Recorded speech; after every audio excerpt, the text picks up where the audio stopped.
28 जून 1914 Sarajevo की एक तंग गली में एक 19 साल का एक लड़का अपनी जेब से पिस्तौल निकालता है और एक राजकुमार के सीने में गोली उतार देता है। उसे लगा सिर्फ उसने एक इंसान को मारा है, पर उसे पता नहीं था कि उस एक गोली ने पूरी दुनिया का डेथ वारंट साइन कर दिया। सिर्फ एक कत्ल और उस कत्ल के बाद 1,70,00,000 मौतें। चलिए इतिहास के उस पन्ने को पलटते हैं जिसे दुनिया द ग्रेट ऑफ वॉर के नाम से जानती है। तो 1900 का दौर था और उस दौर के हिसाब से यूरोपीय देश सभी देश अच्छी खासी तरक्की कर रहे थे, लेकिन 1914 के उस दौर में पूरा यूरोप एक बारूद के ढेर पर बैठा था। हर देश एक दूसरे देश से जलने लगा। एक देश पावरफुल था तो दूसरा देश सुपर पावरफुल बनना चाहता था। चारों तरफ भारी मात्रा में हथियारों की दौड़ लगी थी। एक देश दूसरे देश से आगे निकलना चाहता था। बड़े बड़े जो देश थे वो छोटे देशों पर अपना दबदबा बनाना चाहते थे, उन पर हमला कर अपने देश में शामिल कर अपने देश को बड़ा बनाना चाहते थे। एक बड़ा देश छोटे देश पर हमला कर उसके संसाधनों का यूज करता था और ठीक इसी तरह से अभी तक तो सब कुछ नॉर्मल चल रहा था। और इसी आगे बढ़ने की होड़ ने सभी देश एक दूसरे से जलने लगे। आपस में संधियां कर ली कि अगर एक देश दूसरे देश पे हमला करता है तो दूसरा देश उसे बचाने के लिए आएगा। एक तरफ थे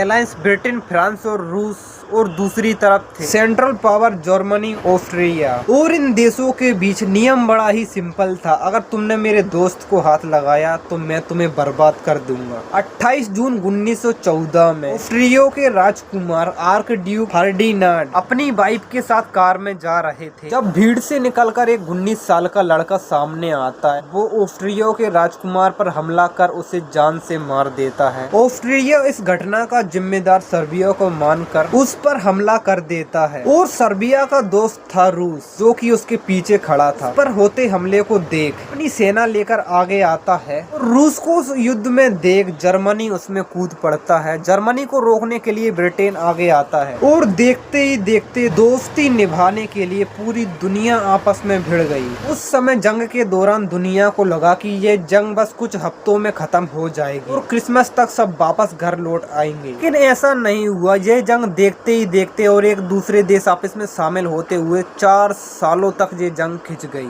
इस जंग के दौरान क्या क्या हुआ? सैनिकों ने ऐसी मौत देखी जो पहले कभी नहीं हुई थी। ट्रेंचेस यानी कई मीलों लंबी कीचड़ की खाई। इस जंग में सैनिक गड्ढों में बारिश का कीचड़ और इधर उधर लाशों का ढेर और चूहों और भरी बीमारियों के बीच रहते और युद्ध कर रहे थे। उनके पास ना अच्छा खाना था, ना सही से पीने के लिए पानी। भूखे और प्यासे इस युद्ध को लड़ा जा रहा था, वो भी एक लंबे समय तक। जंग में पहली बार टैंक आए, आसमान में लड़ाकू विमान आसमान से मौत बरसाते हुए मस्टर्ड गैसों जैसे रसायनों से इंसानों के फेफड़े तक जला दिया। यह युद्ध एक युद्ध नहीं बल्कि एक कत्ल खाना बन चुका था। चारों तरफ लाशों के ढेर सड़ रहे थे। ये युद्ध वैसा नहीं था जैसा कि आजकल की आप फिल्मों में देखते हो। ये लड़ा गया था मीलों लंबी खाइयों में जो कीचड़ से भरी हुई थी। यहाँ पर सैनिक भूखे प्यासे कई हफ्तों तक लाशों के बीच और चूहों के बीच रहते थे। पहली बार दुनिया ने केमिकल गैस जैसे जहर को देखा। जो सैनिक घायल होते थे या फिर गोलियों से बच जाते थे वो इस जहर से मर जाते थे। शुरुआत में जर्मनी बहुत ही ज्यादा स्ट्रॉन्ग था, उसकी सेना बहुत ही ज्यादा स्ट्रॉन्ग थी। वह प्लानिंग्स के जरिए काम करता था। उसने फ्रांस पर जल्दी जीत पाने के लिए एक प्लान बनाया था, लेकिन फ्रांस और यूनाइटेड किंगडम ने उसे रोक दिया था। और वहीं दूसरी तरफ ईस्टर्न साइड में रसिया कमजोर पड़ रहा था। युद्ध के 2 साल बीत गए और अभी तक कोई भी नहीं जीत रहा था। 1917 में खबर मिलती है कि यूनाइटेड स्टेट्स इस युद्ध में शामिल हो रहा है। अब एलाइज को एक नई ताकत मिल गई। वहीं दूसरी तरफ युद्ध लड़ते लड़ते एक लंबा समय युद्ध लड़ने के बाद जर्मनी के सैनिक काफी ज्यादा थक रहे थे। वहीं उसके रिसोर्स भी खत्म होते जा रहे थे। 1918 के आते आते जर्मनी पूरी तरह से थक चुका था। अब उसके युद्ध लड़ने की कोई और उम्मीद नहीं थी। उसके लोग भूख से मर रहे थे। अंत में आखिरकार 11 नवंबर 1918 को सुबह के 11 बजे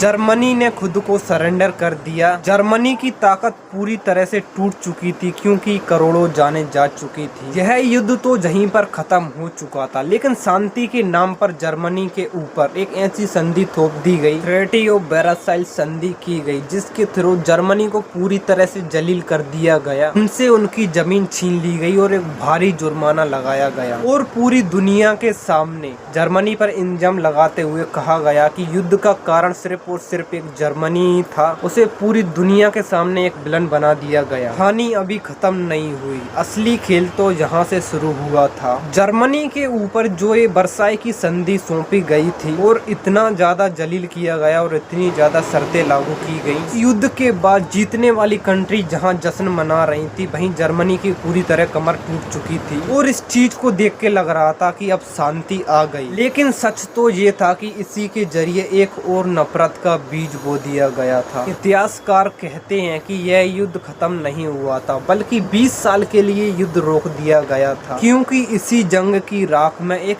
ऐसा इंसान पल रहा था जो वर्साई के उस अपमान का बदला लेने के लिए पूरी दुनिया को आग में झोंकने वाला था। और कौन था वो आदमी जिसने एक बार फिर से पूरी दुनिया को वर्ल्ड वॉर 2 के लिए मजबूर कर दिया? जानेंगे अगले पार्ट में। तब तक के लिए सब्सक्राइब करना मत भूलना, क्योंकि कहानी अभी बाकी है।